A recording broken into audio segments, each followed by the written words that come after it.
हमारे वरिष्ठ अतिथि वक्ता,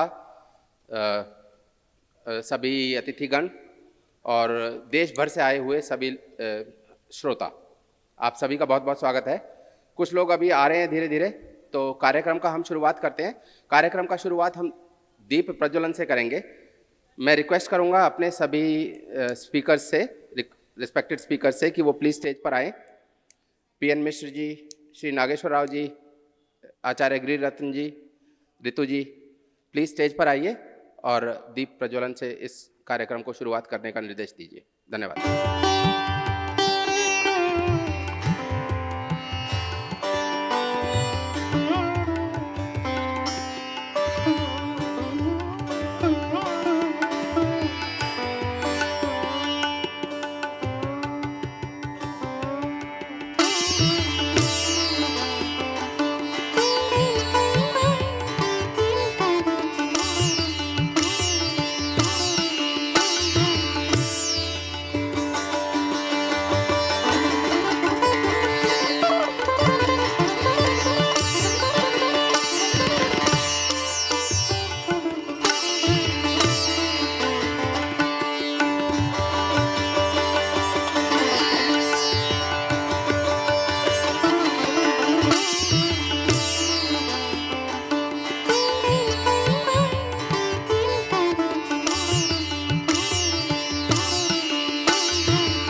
धन्यवाद।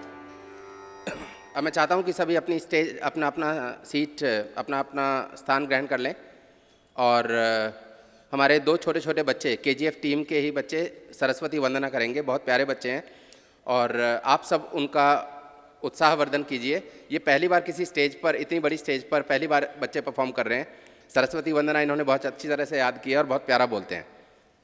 हे शारदे माँ, हे शारदे माँ, हे शारदे माँ, हे शारदे माँ, अज्ञानता से हमें तार दे माँ, अज्ञानता से हमें तार दे माँ। तू स्वर की देवी है, संगीत तुझसे, हर शब्द तेरा है, हर गीत तुझसे। तू स्वर की देवी है, संगीत तुझसे, हर शब्द तेरा है, हर गीत तुझसे। हम हैं अकेले, हम हैं अधूरे, हम हैं अकेले, हम हैं अधूरे, तेरी शरण हम, हमें प्यार दे माँ। हे शारदे माँ, हे शारदे माँ, हे शारदे माँ, हे शारदे माँ, अज्ञानता से हमें तार दे माँ, अज्ञानता से हमें तार दे माँ। तू श्वेत वर्णी कमल पर विराजे, हाथों में वीणा मुकुट सर पे साजे। तू श्वेत वर्णी कमल पर विराजे, हाथों में वीणा मुकुट सर पे साजे।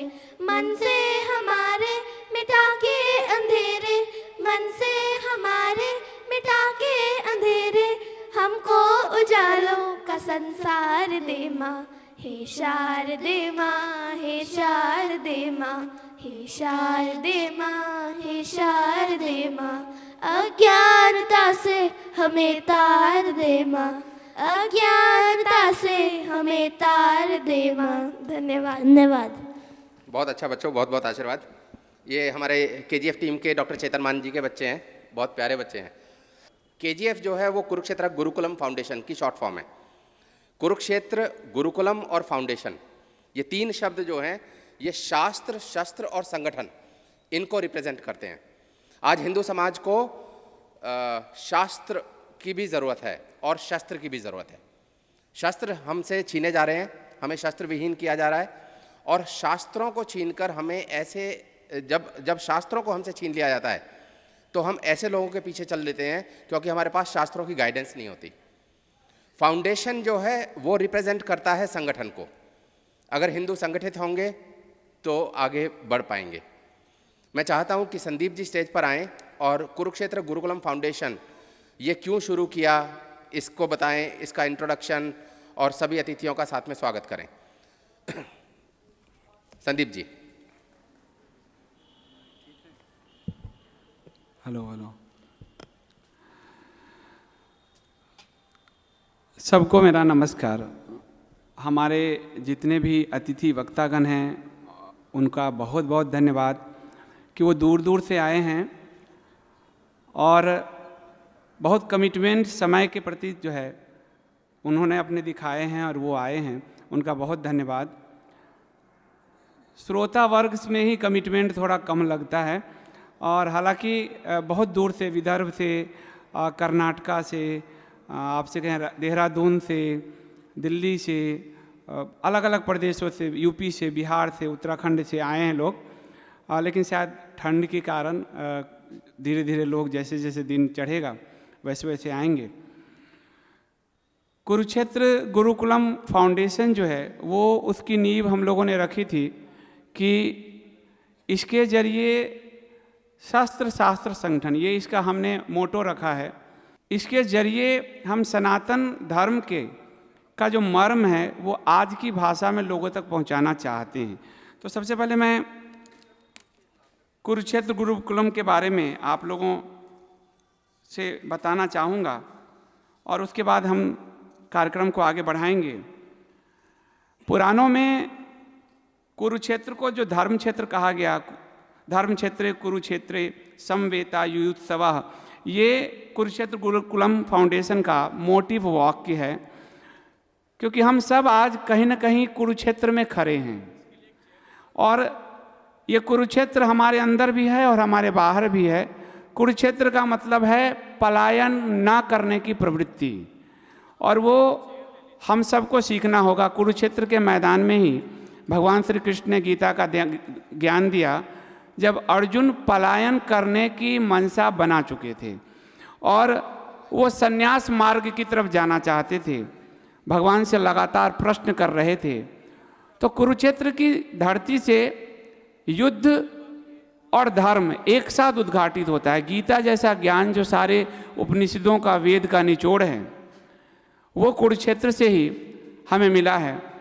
वामन पुराण कहता है कि राजा कुरु ने यहाँ महाधर्मों की खेती की थी। ये वो क्षेत्र है जहाँ महाधर्मों की खेती हुई, जिसके लिए बीज रूप में उन्होंने अपने शरीर को ही होम किया, राजा कुरु ने, और भगवान विष्णु ने उस बीज को बोया था, इसलिए ये धर्म की भूमि कही गई। कुरुक्षेत्र को धर्म क्षेत्र कहा गया।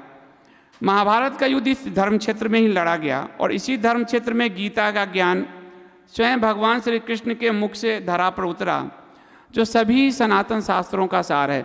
दुनिया के किसी भी रिलीजन में, मजहब में या कहीं भी स्वयं भगवान के द्वारा उद्घाटित शब्द नहीं हैं, हमारे यहाँ ग्रंथ हैं।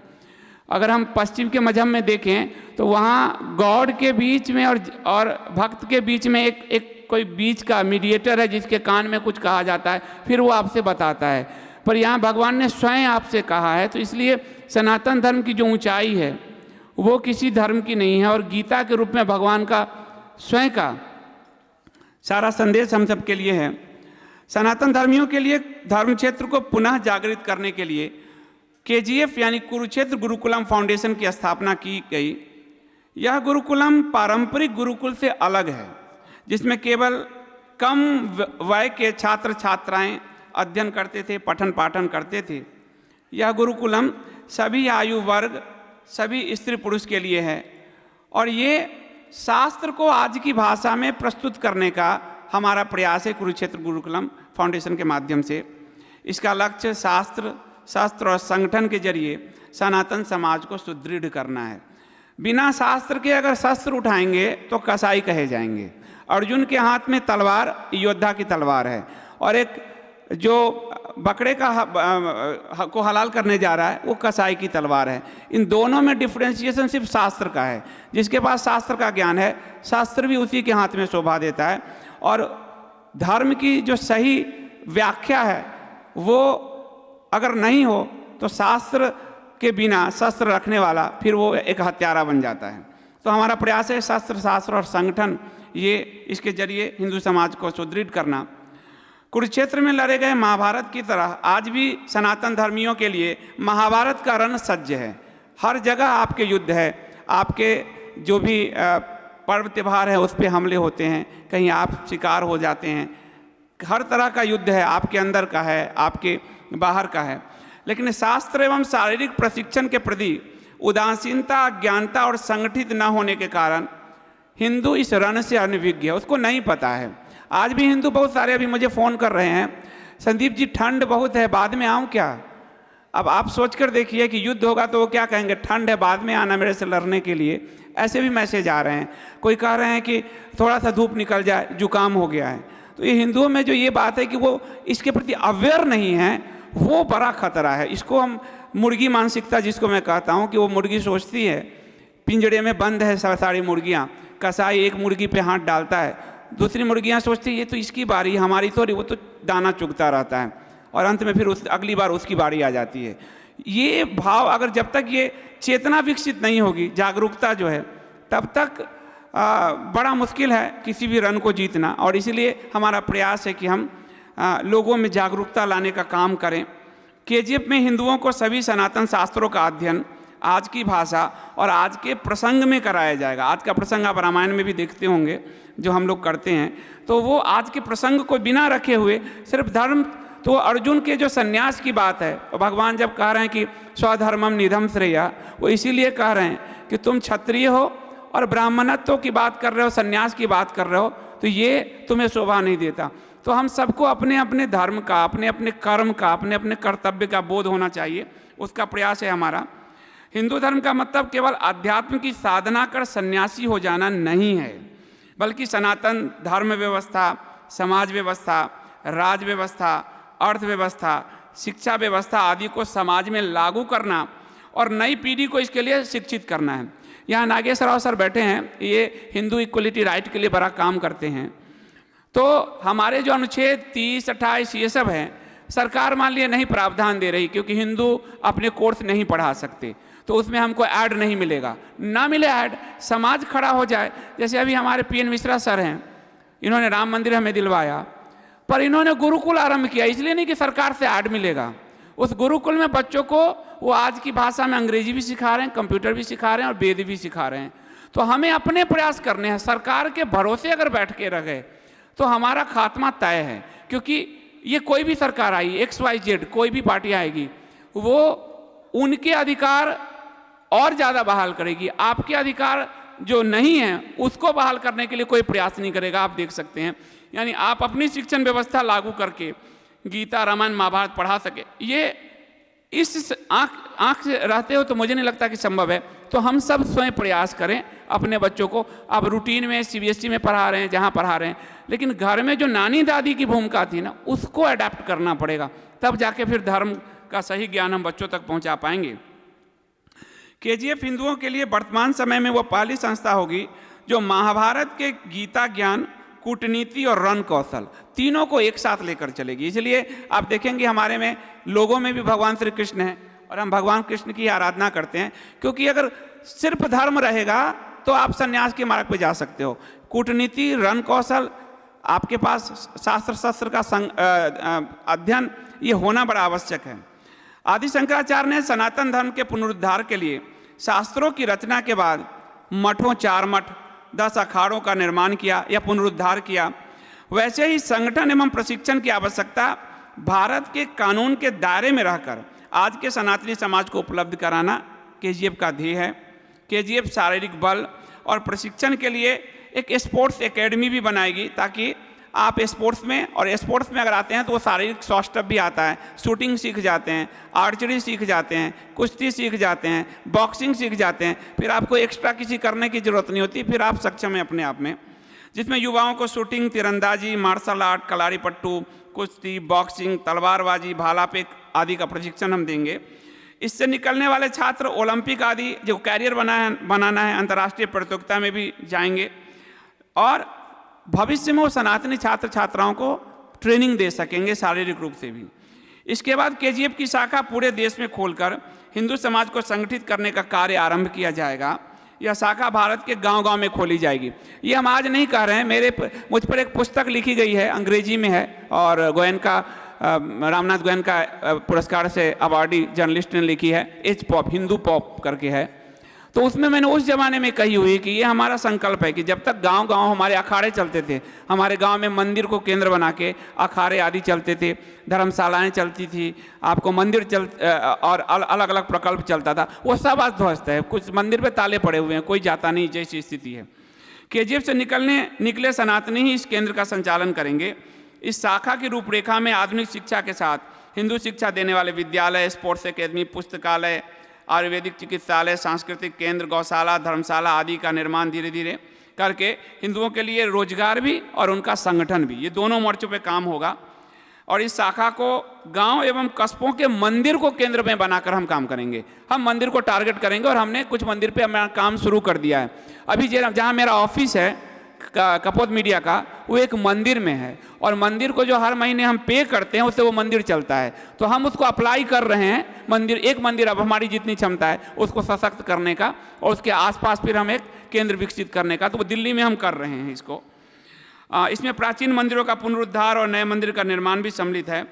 गीता आरंभ होती है धर्म क्षेत्रे कुरुक्षेत्रे संवेता युयुत्सवा, और पूरे गीता में धृतराष्ट्र का यही एक श्लोक है अगर आप देखेंगे तो आज सनातनी समाज को इस श्लोक के मर्म को समझना है और यह समझना है कि वह ना चाहते हुए भी कुरुक्षेत्र में खड़ा है।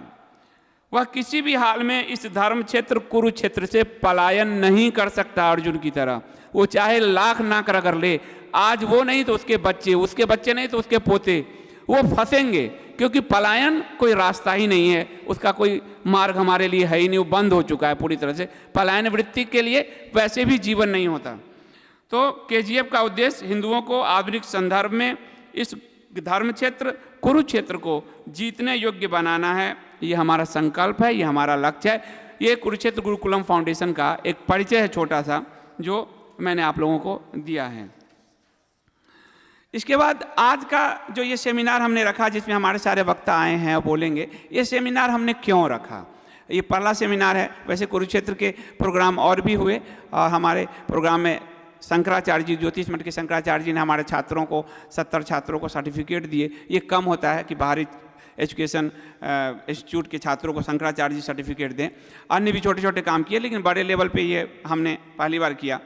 ये असल में देश में एक विचारधारात्मक टकराव है और विचारधारात्मक कन्फ्यूजन भी है बहुत ज़्यादा। मैं देख रहा हूँ इसमें लंबे समय से। तो इसमें मैंने, चूँकि ये सारा कन्फ्यूजन और टकराव पॉलिटिकल लेवल पर ज़्यादा है, तो मैंने इसमें एक राजनीतिक व्यक्ति के ही एक बयान को आज का मोटिव बयान बनाया है और वो थे समाजवादी राजनेता राम मनोहर लोहिया।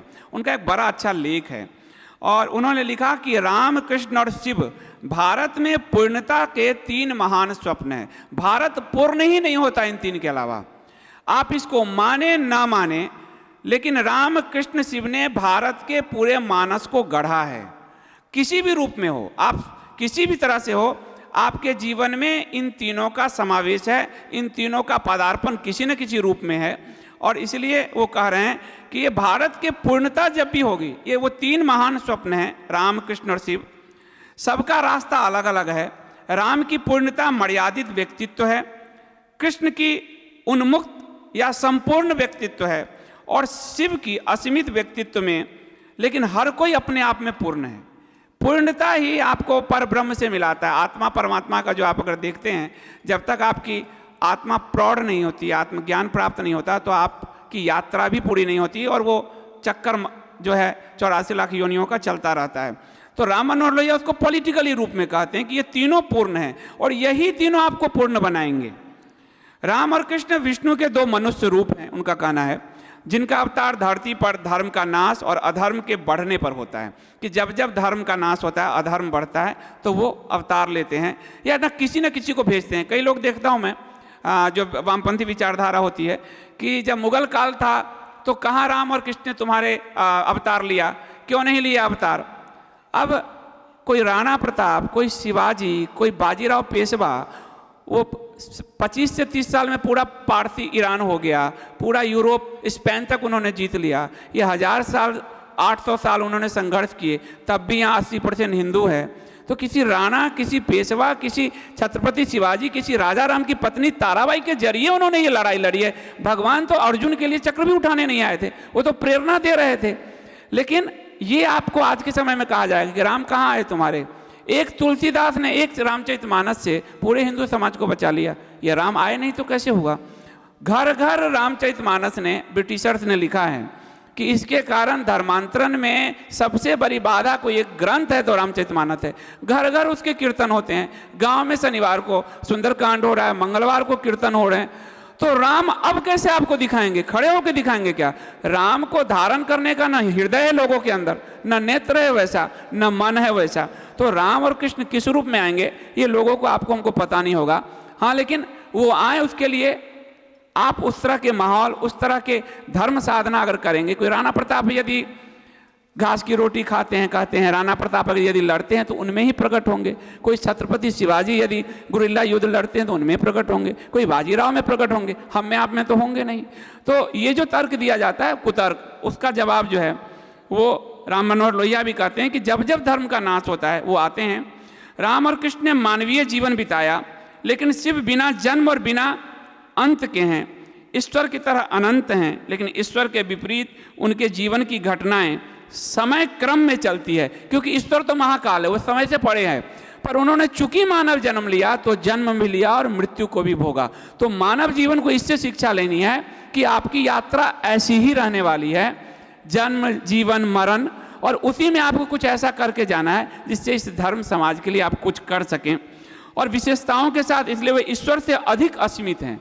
मानव में ईश्वर से भी अधिक असीमित क्षमता है यदि वो अपने अंदर के ईश्वरत्व को पहचान ले। ये राम मनोहर लोहिया कह रहे हैं। शिव की कहानी हिंदुस्तान की अटूट और विलक्षण एकता की कहानी है।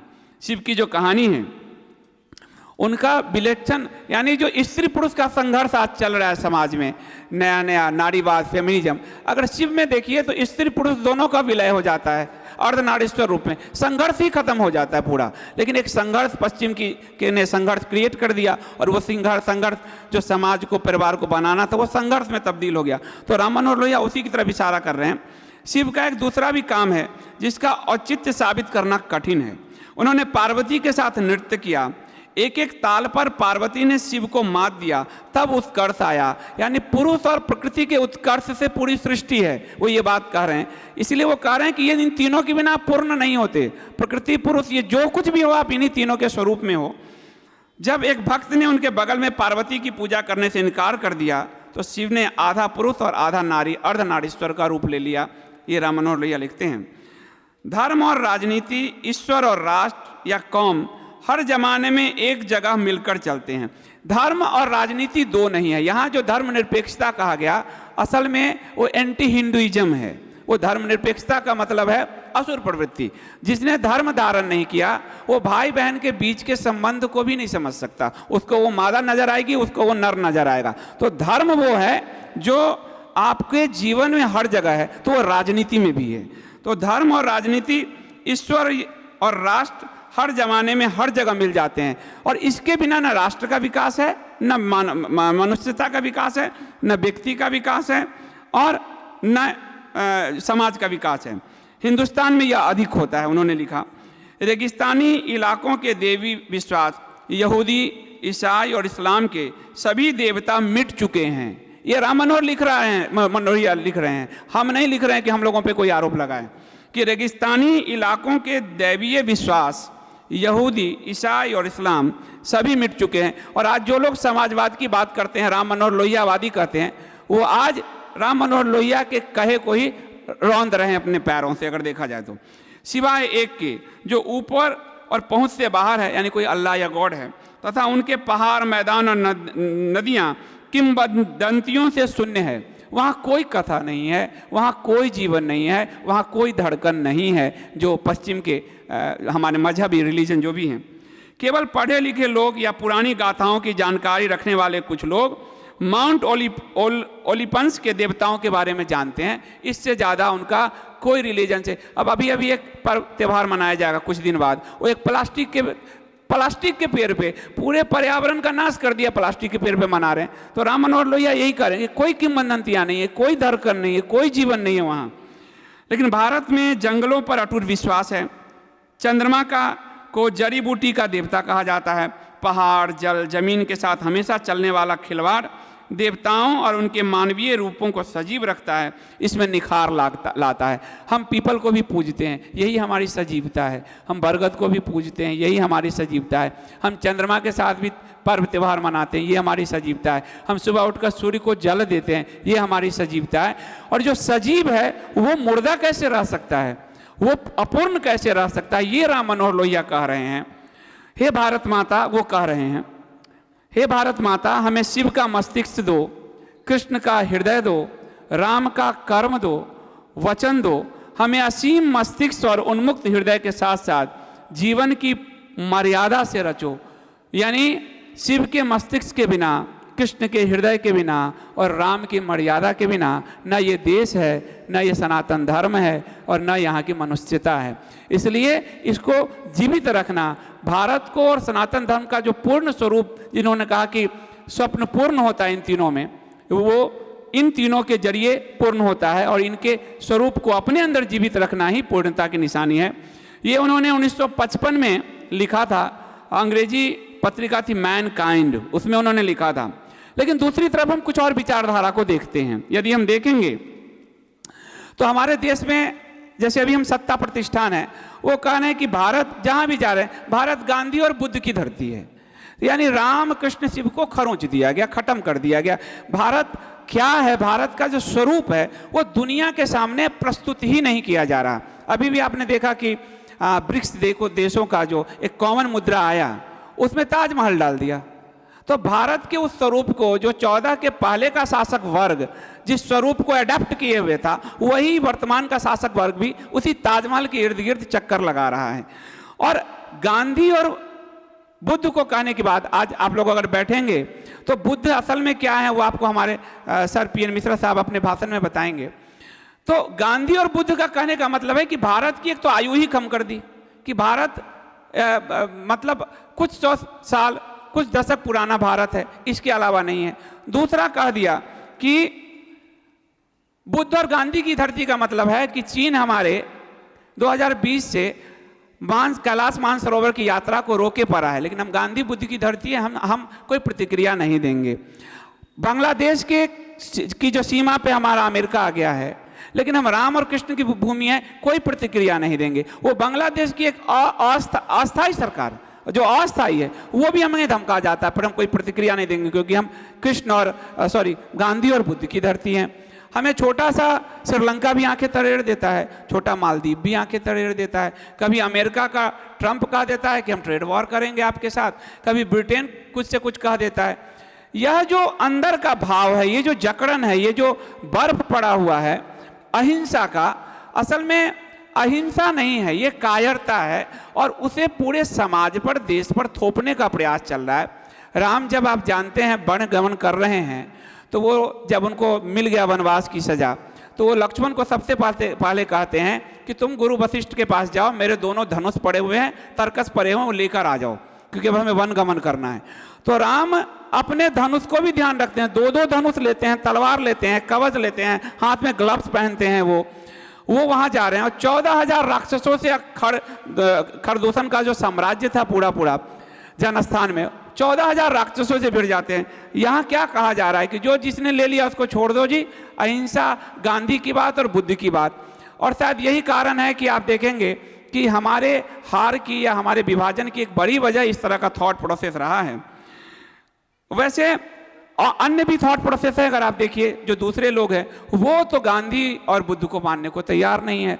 वो तो आपके हर पर्व त्यौहार पर उपद्रव करने को तैयार है, वो जहाँ चाहें आपको रेतने को तैयार है।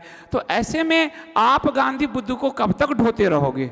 और आपके अंदर का पौरुष यदि मर गया तो कल तो आपके घर में वो घुस जाएंगे और वो घुस गए हैं, आप देख ही रहे हैं। जो ये पार्टी है उनका भी एक उसके संविधान में घोषणा है गांधीवादी समाजवाद।